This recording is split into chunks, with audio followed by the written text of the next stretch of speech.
Olá, pessoal, tudo bem? Sejam todos muito bem-vindos em mais um INQ Podcast.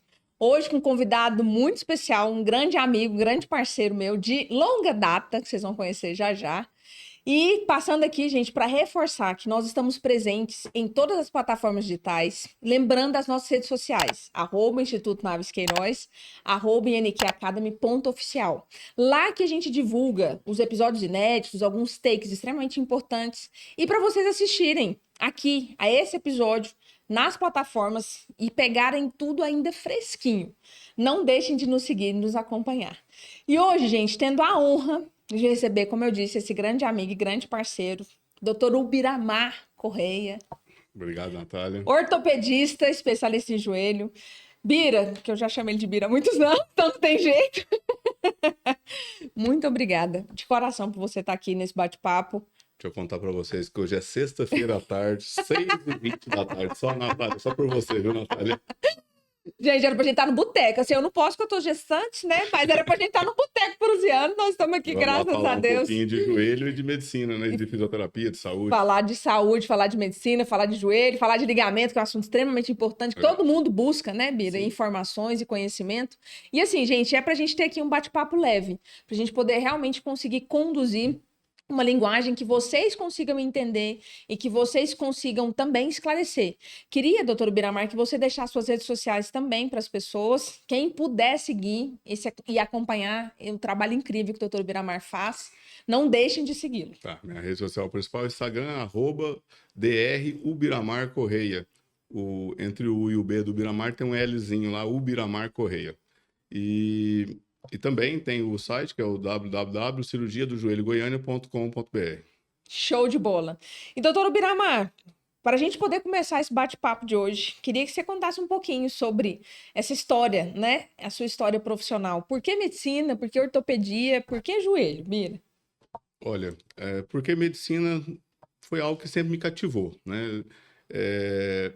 Meu pai foi um comerciante e nós ali na época do colégio, lá do que estudávamos na BR, tudo bem estudar até 5 horas, mas das 5 às 6 tinha que ir para lá. E dentro de um comércio a gente mexia com gente. E eu achei que eu queria mexer com gente, era o que eu gostava de fazer, né? Não queria ser comerciante, mas mexer com gente era algo cativante. Cuidar é muito bacana. E eu acho que foi esse o grande motivo. E também, de repente, o ambiente que eu estudava naquele colégio, naquela ocasião, era algo que fazia parte, né? Quem destacava um pouquinho queria fazer medicina e eu acho que foi conduzindo. Acho que foi meio um pouco Deus mesmo que foi conduzindo para isso. E hoje não me vejo fazendo outra coisa que não medicina, né? Sou feliz com isso e é algo que me diverte e me tenho vontade. É algo, Natália, que no meu dia a dia eu continuo com vontade de aprender. Que bacana. Né? Eu formei tem 20 anos e ainda continuo com vontade de ir em congresso, continuo com vontade de ler sobre o tema. É algo que me cativa até hoje. Eu acho que isso é legal, isso é apaixonante ainda. E isso é interessante, Bira, você comentar que às vezes as pessoas perguntam, né, pra gente, qual que é o segredo do sucesso, né? Eu acho que o segredo do sucesso é a gente fazer o que a gente gosta, né? Eu acho que é por aí. E a gente tá disposto, assim, a aprender sempre. E isso é uma coisa que nos move e é o que faz a gente brilhar os olhos e, consequentemente, ter os resultados. E aí eu comecei a fazer medicina, concluindo sua pergunta, e eu fiz a Universidade Federal de Goiás, aqui na UFG, e sempre fui um cara muito pragmático, eu sou um cara resolutivo, objetivo nas coisas que eu faço. E a ortopedia me propicia isso, né? A ortopedia é uma especialidade cirúrgica também, tem tratamento clínico, mas que, de maneira geral, é algo muito resolutivo. Você consegue entregar um resultado de maneira objetiva. Lá, e também eu fiz ortopedia na Universidade Federal, lá no Hospital das Clínicas, e durante o curso ali, eu gosto muito de esporte, eu gosto de atleta, eu gosto de mexer, conhecer o universo, e a cirurgia do joelho traz muito isso, entendeu? Então, por motivos de afinidade, foi pelo joelho. Acho que poderia ter sido outra coisa, mas hoje me identifico muito com isso também, né? A cirurgia do joelho, particularmente, a gente tem duas grandes vertentes, que são as lesões atreladas ao esporte, que talvez vai ser nosso tema hoje, as lesões degenerativas, próprias do envelhecimento. Então, tanto você fazer um atleta voltar a fazer o que ele gosta, ou um idoso voltar a ter dignidade no dia a dia dele, né? Por exemplo, um idoso com artrose, que não consegue, por exemplo, interagir com a família, brincar com o neto, passear, divertir com a família, ele voltar a essa situação é bem gratificante. Então, acho que hoje é os dois universos, a ortopedia do joelho degenerativa e a ortopedia do joelho traumática associada ao esporte. É o meu universo de trabalho. E, na verdade, é o que você diz, você consegue conduzir, Bira, assim, para uma solução, né? A gente está ali para trazer a solução para aquele cliente, para aquele paciente, dentro daquele momento de vida e proporcionar para ele qualidade de vida, função, independência. Sim, eu acho que você tem que... O segredo da nossa profissão, de quem lida com saúde, Natália, não é tratar joelho, não é tratar músculo, tendão, fígado, rim, olho, é tratar pessoa. Perfeito. Né? Esse joelho está dentro de uma pessoa. Por exemplo, por várias vezes você tem que... um paciente supostamente cirúrgico, por exemplo, uma senhora que tem prótese, tem artrose no joelho e precisa fazer uma prótese. Você, além de saber fazer aquela cirurgia bem feita, você tem que identificar se ela está no momento adequado dele. Excelente. Se essa paciente, por algum motivo, não está bem, vamos para uma situação hipotética, passou por um luto familiar recente, ela não está pronta, aquele joelho não está pronto para operar. Você tem que organizar uma estrutura pensando em questões sociais, psicológicas, metabólicas, funcionais. Aí entra vocês da fisioterapia. Por isso que às vezes a fisioterapia pré-operatória é tão importante, para dar por dois motivos. Além de você preparar o músculo desse paciente, treinar ele para o pós-operatório, você dar o tempo dele metabolizar aquilo tudo, né? Às vezes, por motivos outros, ele quer operar de maneira rápida, às vezes tem que você adequar isso para a realidade dele. E isso é tratar gente, isso é tratar pessoas, né? E não tratar joelho. Mas isso, doutor Biramar, é uma percepção, assim, até inovadora, eu diria, né? Porque até antigamente, assim, eu tenho 15 anos de formada, tenho 18 anos de experiência, porque fui estagiária dentro do ambiente da fisioterapia ainda como estudante, e a gente veio de uma visão, assim, muito pragmática, né? Em relação à questão da cirurgia. E essa atenção, e eu chamo até atenção, gente, para o desempenho e para a condução do doutor Biramar, que é uma pessoa que eu também conheço há muitos anos, e eu sei que ele vem trazendo essa ortopedia diferente, né? Uma ortopedia muito mais humana e esse olhar muito mais cauteloso para entender o quanto essa pessoa naquele momento está apta para participar ou até conseguir gerar um resultado satisfatório dentro daquele procedimento. Eu sempre penso assim, que quando você vai pensar num tratamento, vou pôr da minha área, que sou um cirúrgico, eu tenho que responder, Natália, 3 perguntas. E elas têm que ser necessariamente nessa ordem, tá? Primeira coisa, se a pessoa precisa mesmo. Né? Eu acredito que hoje vamos falar um pouquinho de LCA, que você vai tentar me perguntar alguma coisa nesse sentido. Segunda coisa é se ela pode. E eu não estou falando do coração, do rim, do fígado apenas. Perfeito. Tem que falar do todo. Ela pode operar agora? Será que ela entrou no emprego agora e essa lesão dela consegue esperar uns 6 meses até ela se reestruturar? Porque se ela for agora, ela perde o emprego. Ou o filho acabou de nascer e não é momento de fazer isso. Excelente. É o preciso, posso e como. Como que eu vou operar? Eu vou operar com qual material, em qual hospital, com qual doutor? Se for um paciente privado que não tem condição, eu vou para o SUS, não interessa. Quando ele tem que operar, tem.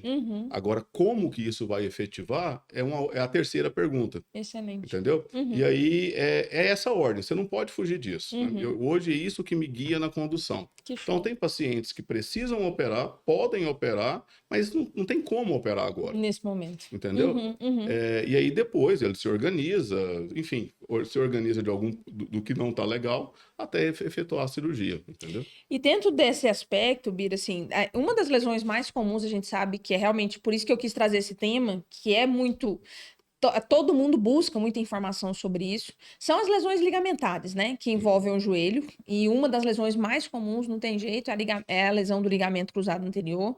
E dentro disso, assim, Bira, o que hoje você tem observado num ponto de vista, né, clínico e também no ponto de vista pós-operatório, esses resultados dessas lesões, pensando num tratamento cirúrgico e pensando até na hipótese de um tratamento conservador. Sim. Como é que está sendo conduzido isso hoje na atualidade? Quando eu falo assim, no seu consultório, como é que você está direcionando essa tomada de decisão? A primeira coisa que eu penso quando eu suspeito de uma lesão do LCA, que não é uma lesão, é uma síndrome. O que eu quero falar com síndrome? que tem vários fatores que levam à possível lesão do LCA. Perfeito. E tem vários fatores que podem estar associados. Vamos lá. Eu tenho lesões que vão desde o trauma, da questão psicológica. Pensa aí num atleta que está fadigado mentalmente, com uma pressão grande. A gente sabe que esse estresse, esse mentalmente desequilibrado, que ele não está em uma fase de equilíbrio, aumenta a chance de lesar. Perfeito. Se eu pego um paciente, por exemplo, que está metabolicamente alterado, os hormônios não estão legais, está obeso, alguma coisa nesse sentido. Ele também, então, tudo isso tem que ser pensado. Além desse fator, eu tenho que pensar no fator predisponente. A estrutura muscular, como é o equilíbrio, né, da musculatura, como está essa harmonização do movimento dele, como diria uma amiga minha, como está o padrão do movimento dele, né, o padrão muscular dele. Se tem algum distúrbio nesse sentido. Por exemplo, se eu tenho um paciente com distúrbio do movimento, não quer dizer que ele não vai operar, mas eu tenho que estar com isso pronto para quando ele for reabilitar, eu saber que ele vai ter um pós-operatório mais lento. Perfeito. Porque não adianta eu voltar ele ao esporte com uma estrutura muscular inadequada. Eu ainda tenho fatores no meu raciocínio clínico que eu tenho que pensar em fatores predisponentes.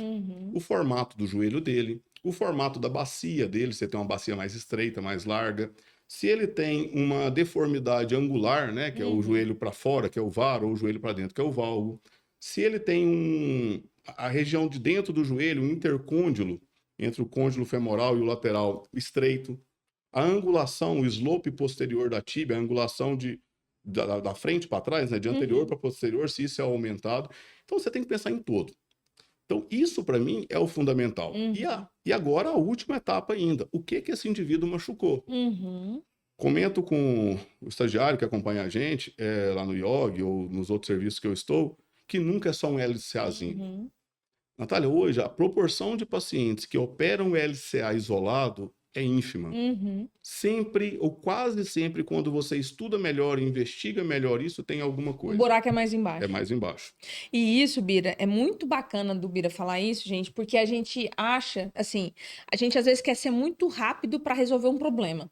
Só que se eu não raciocinar sobre a causa desse problema, é onde que a gente viu acompanhando durante tantos anos, e eu sei que o Bira também vem dessa vivência, episódio de relesão. Tanto é que, assim, é uma das pesquisas que mais se estudava, e acho que até nos dias de hoje é uma das pesquisas que mais se estuda, o tal da reincidência, principalmente quando a gente fala de lesão ligamentar. Porque não é tão simples assim, não é só ligamento, e não é só uma coisa mecânica ou até anatômica ali que está envolvida nesse processo. E tem até um outro aspecto que o Bira não comentou, que eu quero até enfatizar, é o enxerto. Às vezes você tá ali numa expectativa de usar um tipo de enxerto, que esse enxerto vai ser bacana, de repente você chega lá, não é tão bacana assim. Tem duas coisas legais para falar disso. Três coisas. E duas dessas publicadas por brasileiros. Né?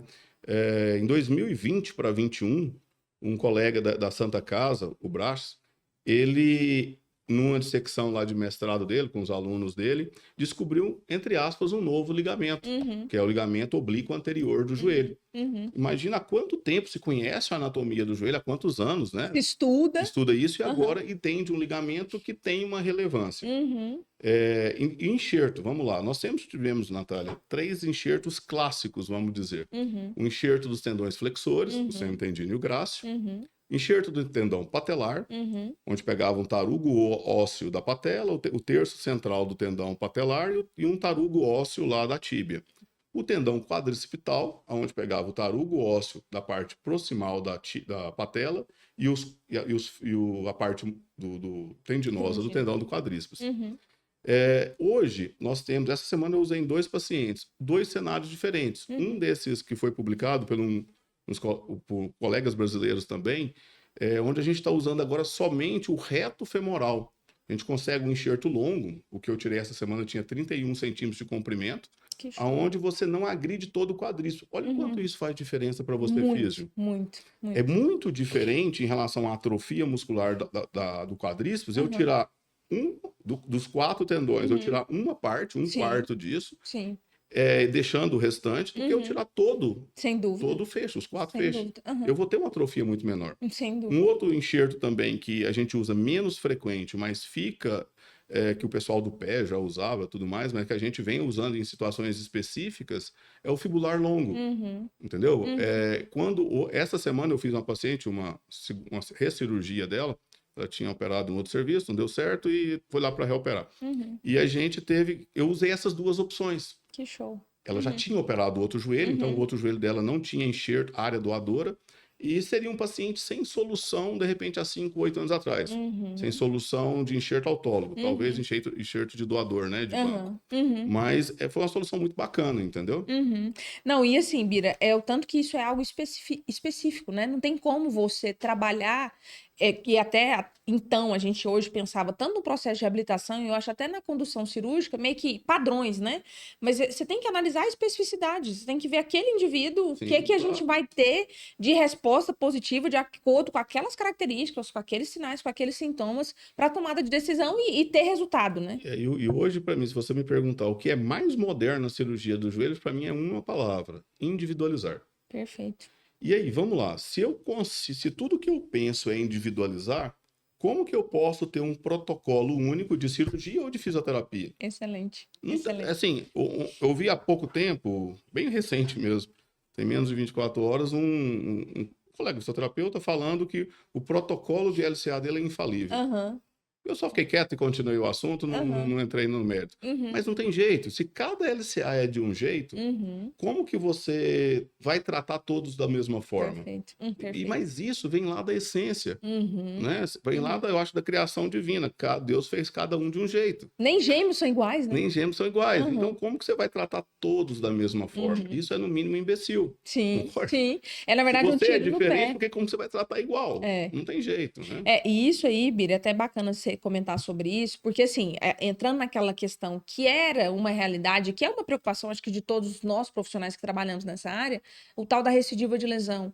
Eu acho que uma das coisas que estão muito envolvidas nisso é justamente essa ideia que nós tivemos e que nós fomos ensinados a ter, a trabalhar por protocolo. Como se aquilo ali pudesse ser algo engessado, se fosse uma receita, que eu só reproduzisse para 100 pessoas da mesma forma.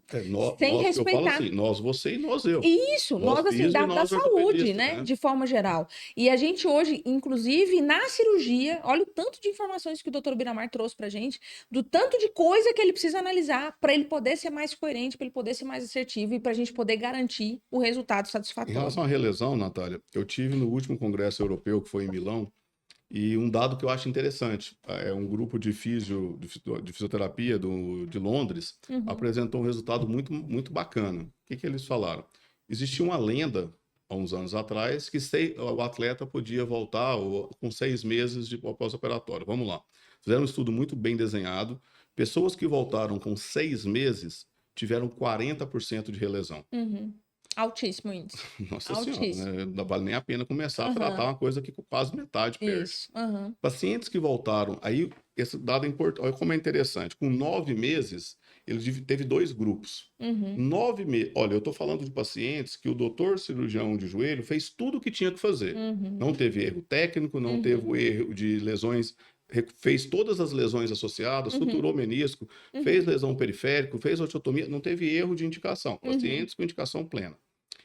Só estou falando quando ele voltou com 9 meses, aqueles pacientes que voltaram com 9 meses, aproximadamente 5% tiveram relesão. Olha a diferença. Porém, 9 meses e musculatura desequilibrada, 33%. Você está entendendo que não basta eu operar bem? E nem tempo cirúrgico? Nem tempo cirúrgico. Assim, eu 6 meses, nenhum prestou. Sim. Mas com 9 meses, eu tenho que também, além do tempo, e musculatura adequada. Analisar. E uma outra parte legal desse estudo foi que aqueles pacientes que voltaram depois de 16 meses também aumentaram. Foram para 28% de relesão. A ideia, né, a justificativa da pessoa é que quando se passa muito tempo, você tem uma janela de 9 a 16 meses. Se eu passar muito tempo, o medo do movimento, a cinesiofobia, vai ser muito importante para a pessoa. A pessoa volta a fazer o esporte com medo, acaba lesando de novo. Então, a gente tem uma janela, vamos pôr de 8 a 16 meses, para a pessoa voltar Entendeu? Eu não posso ser Ativa. lento e eu não posso ser apressado. Ser apressado demais. Então, E isso, Bira, tem tudo a ver com o que a gente hoje analisa muito, principalmente nesses casos, a gente falar sobre a questão da sensibilidade, né? Da hipersensibilidade que pode acontecer, que gera esse medo do movimento até central. sim, claro. Então, às vezes, essa pessoa, gente, ela tem tanto medo de, sei lá, voltar a bater, chutar uma bola, que essa pessoa gera um medo do movimento relacionado a chutar uma bola, mas ela gera todo um processo sistêmico aqui no sistema nervoso central, um mapinha mental que faz com que eu anule algumas informações para algumas musculaturas e para outras regiões e favoreça com que esse indivíduo ele possa ter uma lesão simplesmente porque ele está com o sistema nervoso central medroso. E aí aquilo gera todo um processo de reação. Mas aí a gente tem que entender, a gente como profissional de saúde, Natália, que a culpa não é do doente. Todo mundo é culpado, menos ele. Tá? Alguém pôs medo nele, Sim. alguém não explicou, alguém foi rude, alguém tratou ele por base no medo. Então nós como profissionais de saúde nesse sentido, e aí é onde entra tratar a pessoa. Você tem que dar, você não tem que apressar ele, mas você tem que passar segurança, que ele está sendo feita a coisa correta. Né? E, por exemplo, vou te dar um exemplo. Quando eu vejo que um paciente está fugindo do protocolo normal de dor, o que eu quero falar com isso? A gente faz isso toda semana, algumas vezes por semana. A gente tem um limite de dor que a gente espera. Quando eu vejo que aquele está exacerbado, você tem que modular a dor dele. Existe medicamento, existe terapia, por exemplo, acupuntura, terapia mesmo. Às vezes, o atleta tem que ir para o terapeuta esportivo, né, para o psicólogo esportivo. Sim. Você tem que reduzir aquela catástrofe da vida dele. Porque senão eu brinco assim... joelho é fácil, cabeça que é difícil de tratar, entendeu? Então, se você começa a desandar, você tem que trazer esse paciente para perto de você e dar o apoio que ele precisa. Ele tem que saber que ele está seguro. Ele tem que saber que o fisioterapeuta dele está fazendo certo, que o doutor fez o certo, enfim, que todo mundo está cercando ele de cuidados. E que é uma fase, como diria a música, que é uma fase ruim, mas que vai passar. Vai passar. Então, mete a cara nessa coisa difícil agora e daqui a pouco passa. A gente teve até uma paciente agora, Bira, né, que ia ser até uma jovem, que teve esse processo de sensibilização. Ela é uma adolescente, né, uma pessoa um pouco mais ansiosa, uma pessoa um pouco mais com um cenário mais instável emocionalmente falando, e isso influencia diretamente nesse processo de condução, tanto o resultado da cirurgia quanto o resultado nosso da reabilitação. E a gente conseguir não perder esse time que a gente pode realmente evoluir com um prognóstico não satisfatório, porque essa pessoa está com tanto medo e gera aquela dor ali tão grande, né? Que aí aquilo gera realmente um processo inflamatório muito intenso. Sim. E aí gera um prejuízo funcional, e aí a gente tem todas as outras, né, alterações que podem acontecer. E Bira, dentro desse aspecto, como é que você conduz? Você hoje trabalha dentro de uma equipe multidisciplinar para realmente conseguir dar esse suporte, né? O mais completo e o mais amplo possível. Como é que você vê essa importância hoje para um indivíduo que vai fazer cirurgia, ele ter esse médico, ele ter essa equipe que assiste ele da forma mais completa possível? Voltando àquele assunto lá agora, tem que passar segurança. Tem que passar segurança para o paciente. Ele tem que saber que ele está sendo operado por um doutor, por um ortopedista bom. Tem que aquele hospital, qualquer intercorrência, ele tem condição de ser resolvido, que aquele médico pode resolver uma coisa inesperada, ele tem tal capacidade, ele estuda para isso, que ele tem um fisioterapeuta que ele conversa. Existe hoje, Natália, uma disputa muito grande entre quem sabe mais. É tudo isso. Se você vai no Instagram, sempre tem alguém que quer saber mais que o outro, alguém que é mais feliz, alguém que é mais rico, e aí vai. Não tem quem sabe mais. Você sabe mais fisioterapia. Eu não estudei fisioterapia. E eu sei mais cirurgia de joelho, foi isso que eu estudei. Então você tem que ter alguém que para te escutar e que necessariamente discorde de você quando você não concorda. Perfeito. Quando eu te ligo, Natália, eu tô mandando fulano, eu fiz isso. Eu não quero que você concorda comigo. Eu quero que você fale, pô, Bira, mas nesse caso eu tô pensando isso. O que você acha? E bater papo. Perfeito. Eu acho que é isso que tem que fazer. Uma coisa que acontece na saúde hoje, e que é a catástrofe da saúde para mim, é porque ela é municiada por desconfiança.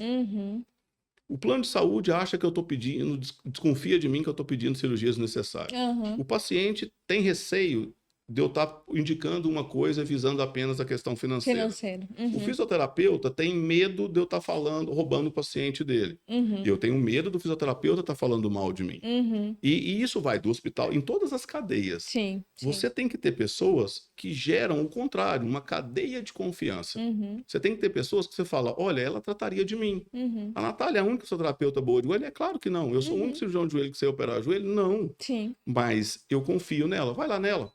Troca a opinião. Não gostou dela? Tá, arruma o outro. Não tem, eu te digo outro, mas ela é boa. Vai lá, faz isso. E veja bem, quando eu te indico, é no intuito de falar, eu sei que você vai me ouvir e não vai estragar meu trabalho. E a gente vai conversar e chegar numa linha de raciocínio coerente. E aí você começa a pensar em tudo. E não para aqui no físio. Isso vai para o profissional de educação física. Isso vai para o nutricionista, para o nutrólogo quando é necessário, o psicólogo, e aí vai. Entendeu? Então não tem ninguém mais sabido nesse meio. Cada um trabalha na sua área, cada um trabalha naquele nicho, e se todo mundo for junto, você não precisa roubar paciente de ninguém, entendeu? E a importância, Bira, e deixar claro, gente, a gente ter esse tipo de preocupação numa tomada de decisão, e até vocês profissionais, vocês tentarem se cercar de pessoas que favoreçam e facilitam essa comunicação. Gente, hoje a gente fala desse trabalho de equipe multidisciplinar, mas a gente gosta muito mais dessa linguagem interdisciplinar para a gente poder conversar. Porque se não adianta nada, não, eu tenho meu psicólogo, eu tenho meu nutricionista, eu tenho meu médico, mas ninguém conversa com ninguém. Aí cada um fala uma coisa diferente, e aí chega um ponto que o paciente fica totalmente perdido. Ele fala assim, não sei para quem que eu vou, porque um tá falando uma coisa, outro tá falando outra coisa. Eu tive essa semana uma coisa curiosa, um paciente que ele não mora em Goiânia, mora no interior, e aí eu operei ele e tá reabilitando nada. Aí veio o seguinte recado, fala pro médico, falar o que eu tenho que fazer de fisioterapia. A minha resposta foi, se esse físio precisa que eu explique para ele o que fazer, minha sugestão é que você troque de físio amanhã. Gente. Se eu, ortopedista, tiver que ensinar um físio a ser físio, tá errado. Sim. Entendeu? Se você tiver que me ensinar a fazer cirurgia, tá errado. É melhor trocar de médico. Não tem que fazer. Sim. Eu acho, então, é você respeitar e saber. Olha, porém, eu sempre falo, o fisioterapeuta sabe mais físio que eu, mas eu que estava na hora da cirurgia. Então, assim, e quando vamos pegar menisco, que é uma lesão muito comumente associada ao ligamento cruzado anterior. Muito comum. A sutura de menisco não é toda igual. Eu tenho lesão degenerativa, lesão vertical, lesão horizontal, lesão de rampa, lesão de raiz, lesão em alça de balde, lesão longitudinal. Cada sutura, cada lesão dessa é um tipo específico de sutura, tem um tipo de resistência, né? E um tipo até de material diferente de material que você usou, de abordagem que você fez. Então, não existe um protocolo para lesão de menisco, entendeu? Você tem que individualizar e trabalhar junto isso aí, entendeu? E aí, o que acontece? Quem vai saber do transcirúrgico é o médico. Ou seja, se eu não conversar com ele para entender o que aconteceu lá, eu vou achar que é só uma sutura de menisco. E aí, às vezes, eu vou conduzir o processo de uma forma como se fosse algo tão simples, mas aí é algo mais complexo, que eu deveria, na verdade, recuar um pouco em algumas condutas. Ou ao contrário, se você for lento demais, você vai me formar fibrose. Justamente. Então, assim, gente, isso é indispensável. Então, hoje, independente da lesão, eu não falaria nem só de ligamento, mas independente da lesão que você tenha, vocês precisam buscar pessoas para se comunicar e para todo mundo tentar falar a mesma língua. E paciente. É importante que você escolha um profissional para chamar de seu, e essa pessoa vai conduzir também toda a equipe ali envolvida dentro desse processo. Bira, nesse aspecto, falando em relação à cirurgia de LCA, que você hoje já trouxe ali algumas informações. Quando a gente pensa no procedimento cirúrgico em si, Bira, hoje como que é esse prognóstico? A sua vivência prática, eu sei que você falou de uma pesquisa aí, mas hoje, um atleta e um não atleta, como é que a gente pensa nesse prognóstico? Sim. O prognóstico para mim é muito bom. Hoje, eu comento que o meu joelho de hoje, eu demoro mais para operar ele, porque eu tenho mais coisa para fazer, mas eu sou satisfeito. Com o resultado. Com o resultado. Uma vez no congresso, uma coisa agora recente, eu comentando com um colega, falei, cara, 10 anos atrás eu examinava meus joelhos, achava eles folgados. Mas eu não contava para ninguém. Eu falei, mas que mau cirurgião. Ele é um cirurgião um pouco mais velho que eu, assim, Bira, eu também.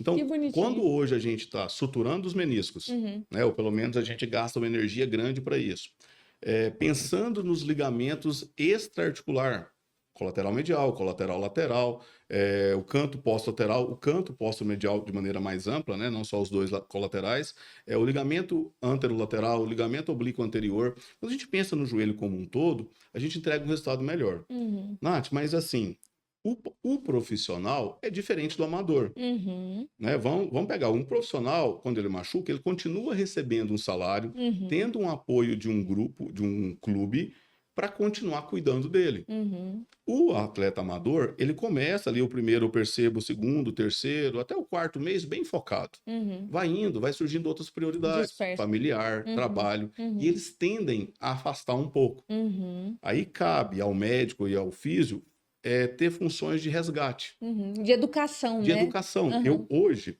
meu protocolo de pós-operatório, eu vejo o paciente com 1 semana, 15 dias Uhum. e 1 mês, os meus Uhum. 3 primeiros meses. Uhum. Nessa época, eu brinco com o paciente e falo que o joelho dele é um bebê. Uhum. É igual seu bebê daqui a uns dias, tem que ser muito bem cuidado. Uhum. A próxima fase, até lá o 4º mês, talvez ali nessa fase, 4º, 5º mês, é como se fosse uma criança de 10 anos. Uhum. É aquilo que você tem que olhar, mas você já deixa mais soltinho. Uhum. Do 10º ali dessa fase até lá pelo 7º, 8º mês, ele é um adolescente. Uhum. O que eu quero falar com isso? Você tem que cuidar, mas você tem que manter o olho ligado. Ele só vai ser um adulto quando você me devolver ele íntegro. Uhum. Íntegro do Perfeito. ponto de vista muscular. Sim. Então, depois do primeiro mês, as outras visitas são basicamente educativas. Uhum. Às vezes, Conscientização, né? você está fazendo... Não tô, doutor, não, então vamos fazer. Uhum. Às vezes você tá tendo algum problema ali, alguma dor. Não, doutor, eu não tô indo na física porque tá doendo, tá inchado. E aí você fala, não, mas vamos passar, deixa eu passar um anti-inflamatório, alguma coisa assim, que você melhora e deixa o físio trabalhar. Uhum. Então pelo menos na minha conduta, isso faz o paciente, você mantém o paciente próximo a você, a ideia daquela questão do adolescente, né? Sim, sim. Você tá de olho nele, até ele realmente ter uma maturidade. E Uhum. também não ir na cabeça de algum, não, eu vou jogar bola com 7, 8, 6 meses, não dá para fazer isso. E isso, gente, é extremamente importante. Essa questão, assim, dessa educação. Na verdade, o tempo todo a gente está educando o nosso paciente, né, Bira? Sim. E conscientizando ele da importância do papel nosso, inclusive dele, né, nesse processo de condução, nesse processo de resultado. Porque as pessoas, gente, elas também têm a ideia de que a cirurgia resolveu. Não, a cirurgia resolveu meu problema. Não, a cirurgia é uma fase para a resolução do problema. Sim. Ainda mais quando a gente fala de joelho, ainda mais se a gente falar de ligamentos, se a gente falar de menisco. Existem todas as outras fases que precisam de ter a dedicação. E foi bom o Bira comentar, porque é uma percepção que a gente tem muito, Bira. Assim, no consultório, na clínica, é a gente ter a pessoa que está sendo paga para isso, que a preocupação dela, na verdade, é em ficar boa. E ela está recebendo, ela não tem preocupação de pagar a conta, de pagar a escola, e etc. E a pessoa que é um atleta amador, que machucou num esporte de fim de semana, que tem prazer em fazer aquilo, mas ele tem outras prioridades. Trabalhar, Ele tem que trabalhar, ele tem que promover, né, dinheiro, promover bem-estar, promover isso cuidado. tem duas coisas que eu acho interessante. Existe alguns profissionais, tanto médico como fisioterapeuta, mas eu acho que mais físio, né, eu acho que talvez seja uma crítica, que não sabe diferenciar. Às vezes a pessoa está habituada a lidar com profissionais de alta performance e chega um paciente do cotidiano. Uhum. Aquele cara do boleiro do final de semana, o cara do chopp, o cara do churrasquinho, e exige dessa pessoa Uma dedicação. o mesmo que aquele atleta profissional com memória muscular, com um padrão de um movimento muito diferente do amador. Sim. E aí ele começa, não, vai que você dá conta, vai. Aí o joelho chega para mim uma bola. Uma sinovite. Uma sinovite. Calma. Lembra da individualização? Esse é... A gente não pode misturar limão com laranja. São frutas cítricas, mas diferentes. Esse pode acelerar mais. Esse vai mais devagar. Vai e volta, né? Eu acho que você tem que ter cuidado com isso. Essa individualização é muito importante. E o paciente tem que ter em sorte. todas as fases, né, Bira? Sim. Bira... Agora, nem sempre, Natália. A gente tá falando, o LCA tem que operar, né? Sim, Calma. sim. Pois é, e aí é justamente essa pergunta que eu queria fazer para você. A decisão entre tratamento conservador e cirúrgico, Bira, ela é do paciente? Sim. Entendi. Minha opinião, sim. Uhum. Ele que é dono do joelho. É o joelho dele, né? E quais fatores que você vai analisar, doutor Biramar, para auxiliar nessa tomada de decisão? Eu tenho hoje 45, né? Então chega uma fase depois dos 40, o cabelo vai ficando branco, você começa a entender que quando foi na minha vida que eu tenho maturidade para tomar algumas decisões. Perfeito. E algumas coisas, Natália, isso faz parte da minha resposta. Aos 30 anos eu falei, nunca mais faço isso, ou vou fazer sempre isso, sei lá. Eu adorava micareta, carnaval, Carna Goiânia. Hoje eu não me vejo no Carna Goiânia mais. Não irei, entendeu? E na época da faculdade eu achava bem Era legal. maravilhoso. Então, assim, como a minha opinião mudou? Então, existem alguns estudos de qualidade de vida que após os 40 qualquer coisa, a pessoa tem maturidade para falar o seguinte: eu nunca mais farei isso. Você vai entender o motivo disso.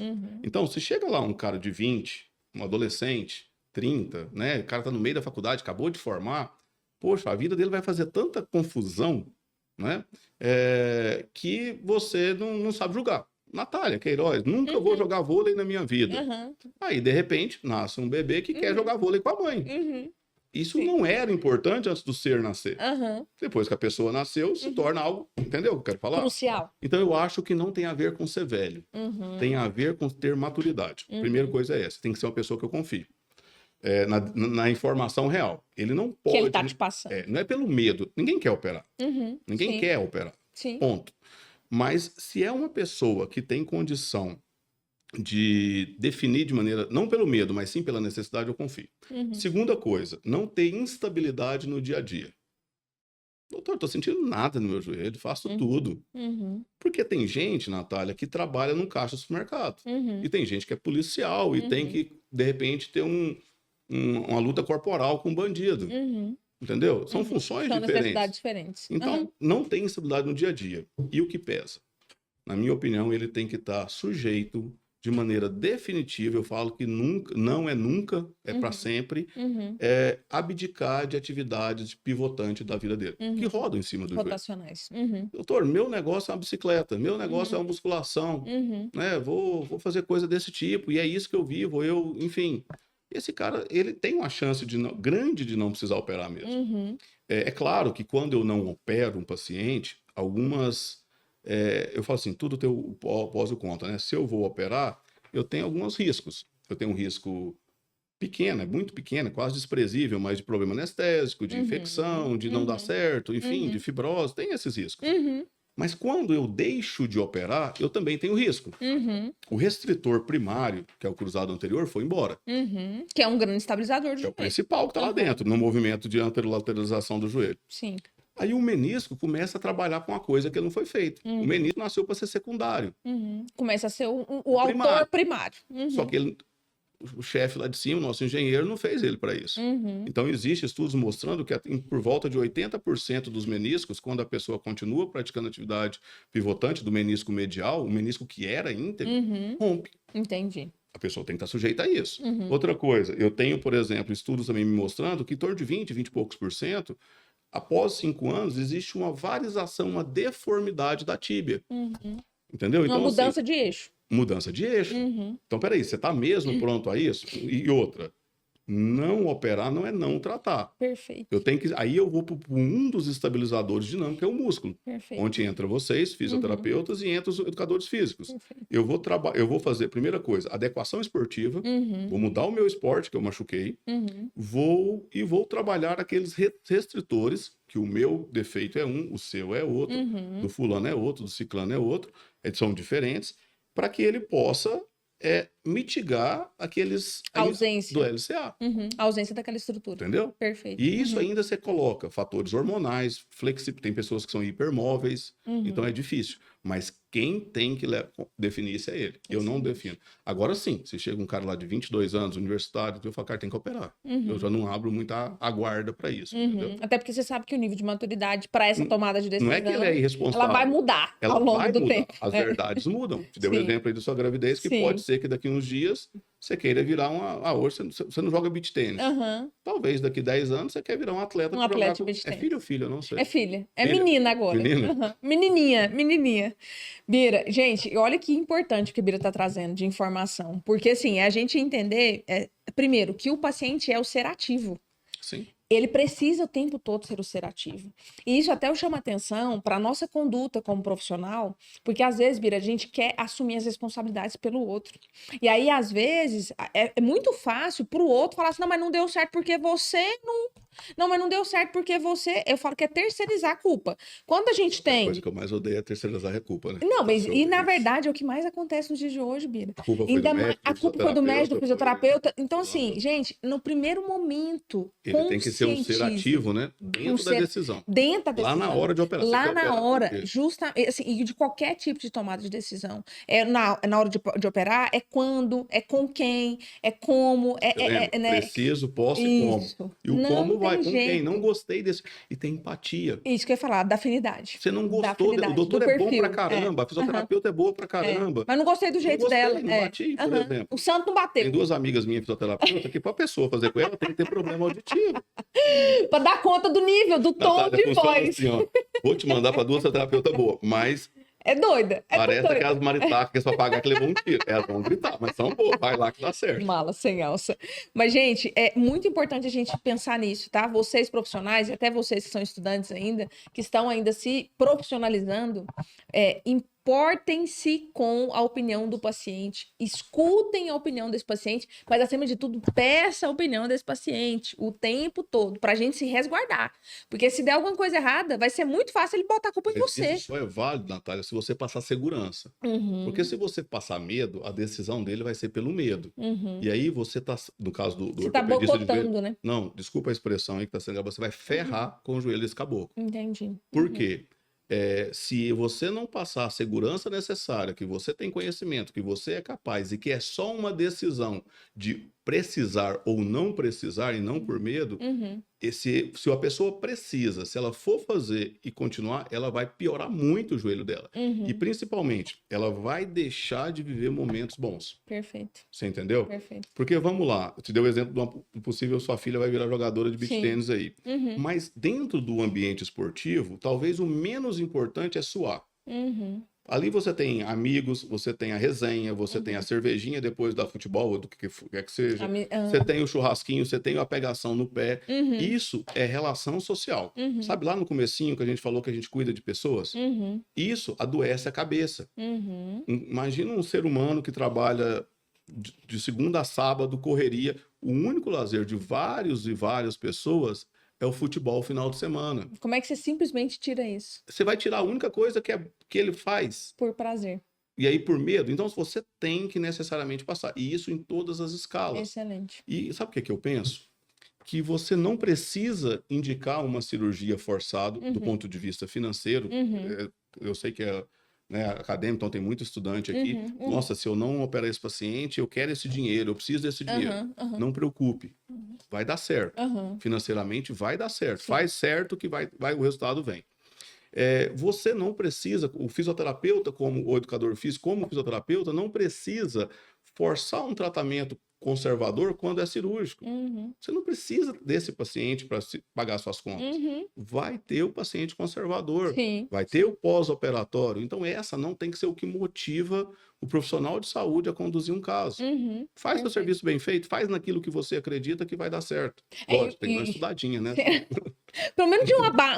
Se você Uma for só base. no achismo, não, tem que ter uma basezinha científica aí. Bira, e hoje quais as novidades, assim, quando a gente pensa em relação à questão da tecnologia, hoje a gente está envolvida nesse processo, tanto, assim, do ponto de vista cirúrgico, e quanto que você tem, que eu sei que você vai muito congresso também, mas dentro do processo também de reabilitação, assim, o que mudou ao longo dos anos com essa questão da tecnologia?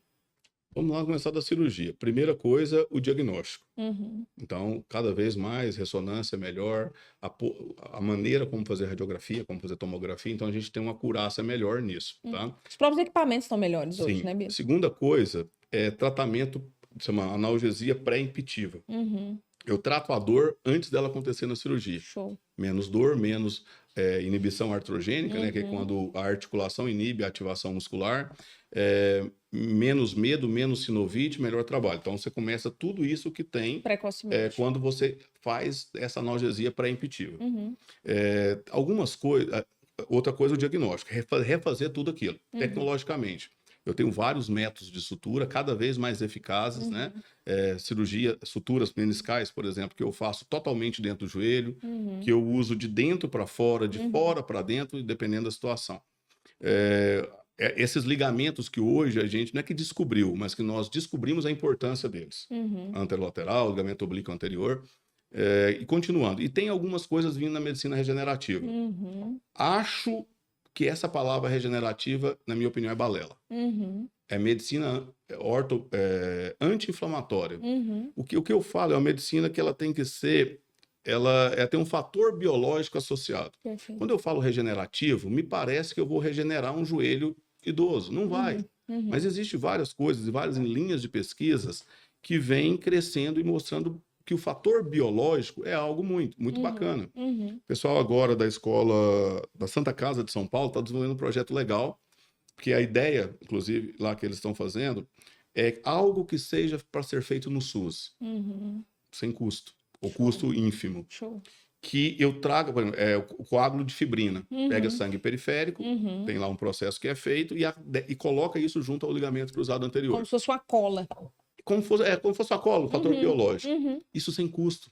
Por que eu falo que a medicina regenerativa ela tem um viés preocupante? A maneira como ela é colocada e ela sempre está atrelada a algum ganho financeiro muito alto, uma vez que os planos de saúde ainda não são obrigados a custear, na maioria dos casos. E a maioria das intervenções são privadas. Privadas e, às vezes, induzida pelo privado. Sim, pelo profissional. Pela intenção do ganho financeiro. É um método muito bacana, muito legal, que vem mostrando várias inovações. Existem estudos em relação às células mesenquimais de gordura. Existem 2 processos principais. Um que é a fragmentação com esferas de aço inox, que você fragmenta e aspira essas células mesenquimais, células com potenciais de reparadora, né? E também existe um laser de baixa frequência, que é o Step One, é até uma marca, não sei se podia falar, mas enfim, que faz ali semelhante, não é bem, mas semelhante a uma mini lipo que você pode pegar e colocar, isso também em estudo, não é algo ainda que está solidificado. O BIMEC, que são células da medular óssea, todas células que têm algum potencial de regeneração. Seja algumas pesquisas em relação ao cruzado anterior, algumas pesquisas em relação a reparo meniscal. Às vezes, quando você vai fazer o reparo meniscal, você colocar isso na borda da lesão e para lesão cartilaginosa. Acho que o meio acadêmico, sério, né, está ansioso por mais sedimentação científica. Que bacana. Eu acho que assim, aquela máxima, não posso ser o primeiro a fazer, mas não posso ser o último a fazer, a deixar de fazer. Então, a medicina regenerativa, não que ela substitui. Eu vou colocar alguma coisa dentro do seu joelho que vai emendar as fibras do LCA. Não. Mas talvez isso vai mudar, às vezes, o tempo de recuperação. Show. Se eu tenho um fator biológico que ajuda, talvez em vez de 9 meses, diminua um pouco. Show. Mas ainda não tem sedimentação franca. Existem várias linhas de pesquisa, existe realmente uma ansiedade do mundo acadêmico honesto e sério para isso agregar. Então, estamos aí, estudando, vendo, de olho, vendo quem que são os malas, vendo quem são os sérios. E, assim que tiver novidade, a gente traz. Né? Aguardando, né, essa condução. Mas tem que ser algo que seja ciência, né, Natália? Não dá para ser, eu vou fazer porque eu acho legal. E isso é uma coisa, gente, que a gente hoje, como o Bira mesmo falou até no início do nosso bate-papo, que tem muita gente querendo ser o melhor de todos, né? Tem muita gente o tempo todo ali tentando se autopromover e se autochancelar.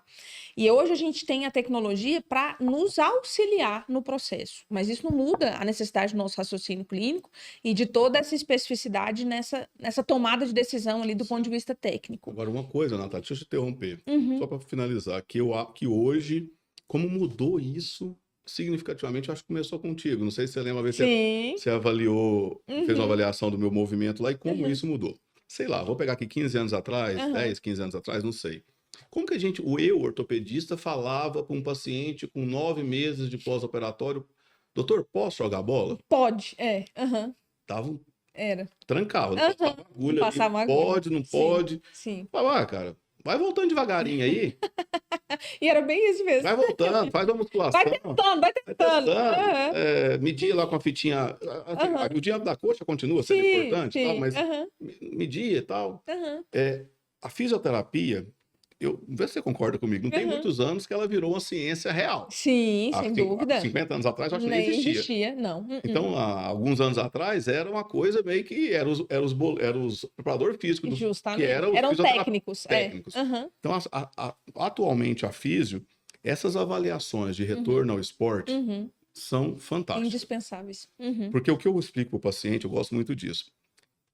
A fisioterapia, até lá do meio, um pouco mais do meio, é como se fosse uma bomba, um tiro de metralhadora. Uhum, O fisioterapeuta, a educação física vai dando tiro e melhorando tudo ao mesmo tempo. uhum, Mas chega um momento lá no finalzinho uhum, que ele tem que ser sniper. uhum.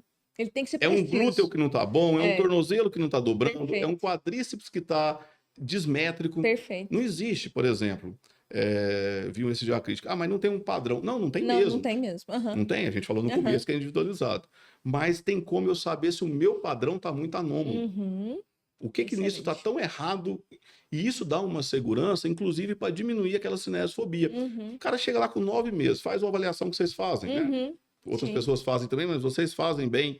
E aí fala, olha, isso aqui, tal coisa tá errado. Uhum, Ele fala, cara, então falta só eu trabalhar isso? uhum, perfeito. Eu vou trabalhar isso e isso vai dar certo. Ele volta com segurança e machuca Uhum. menos, entendeu?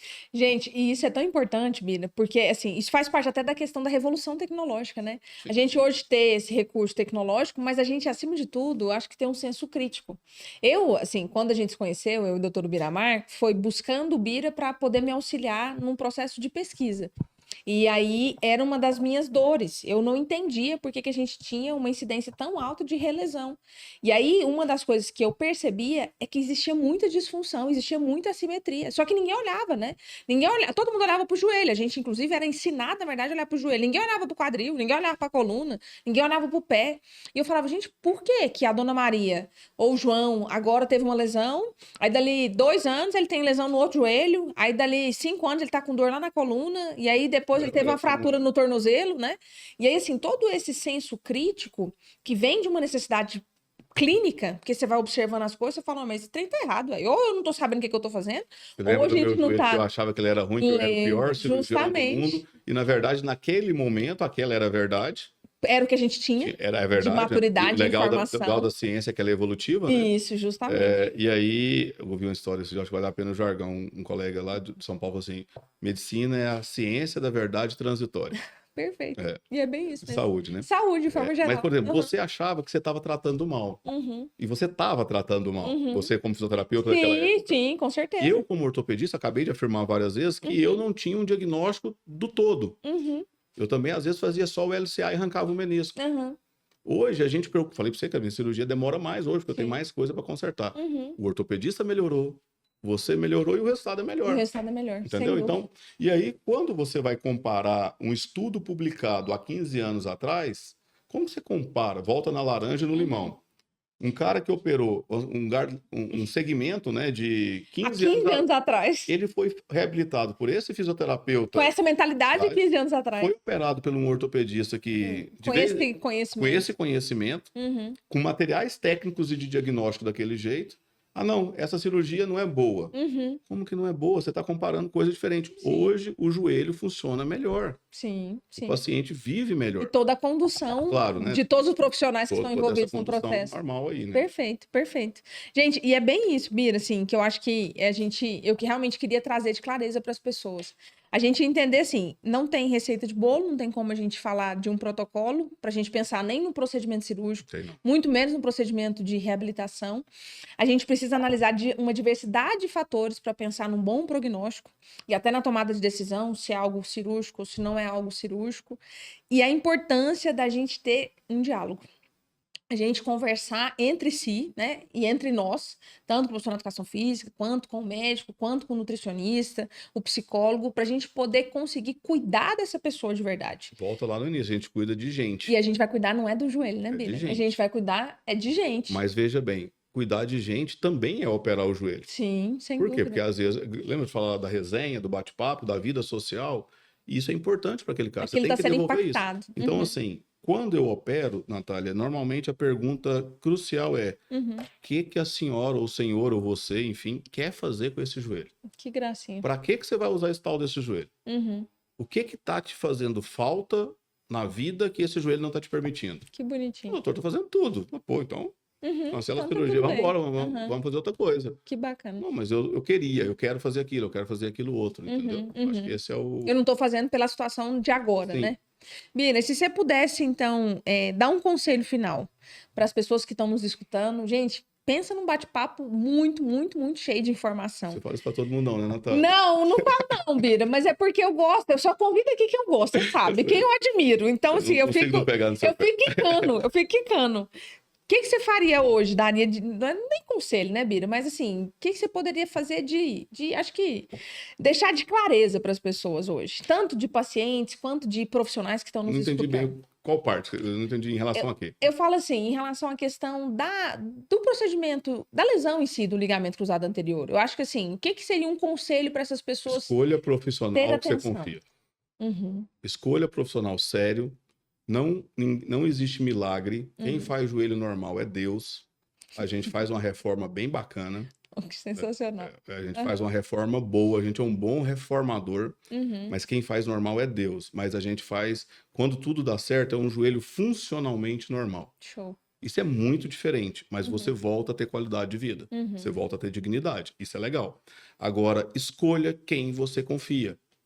Entendeu? Infelizmente, alguns cenários do Brasil não permite que o paciente faça isso. Por exemplo, um paciente que está no SUS, ele não tem, se ele não tem escolha. ele não tem escolha. Alguns planos verticalizados, aonde o paciente tem que ser com esse médico, Tem que ser com esse fisioterapeuta. tem que ser com esse fisioterapeuta, tem que ser nessa clínica. Enfim, você não tem como mudar isso. Mas para quando for possível, vai em quem você confia. Vai alguém que confia. E não tem, assim, eu sempre falo, não existe só um médico bom, não existe só um fisioterapeuta bom, não existe só um personal bom. Existe vários. Vai naquele que você confia. E muitas vezes, Ana Cláudia, que marca minhas cirurgias, a minha irmã, esses dias para trás um paciente desmarcou comigo e marcou com outro colega. Ela, poxa, que chato, o doutor te roubou. Eu falei, não roubou, porque ele não era meu. Eu penso muito assim também. Ele não era o meu paciente. E esse outro colega que foi é super bacana. É super legal, é bom tecnicamente, respeito ele pra caramba.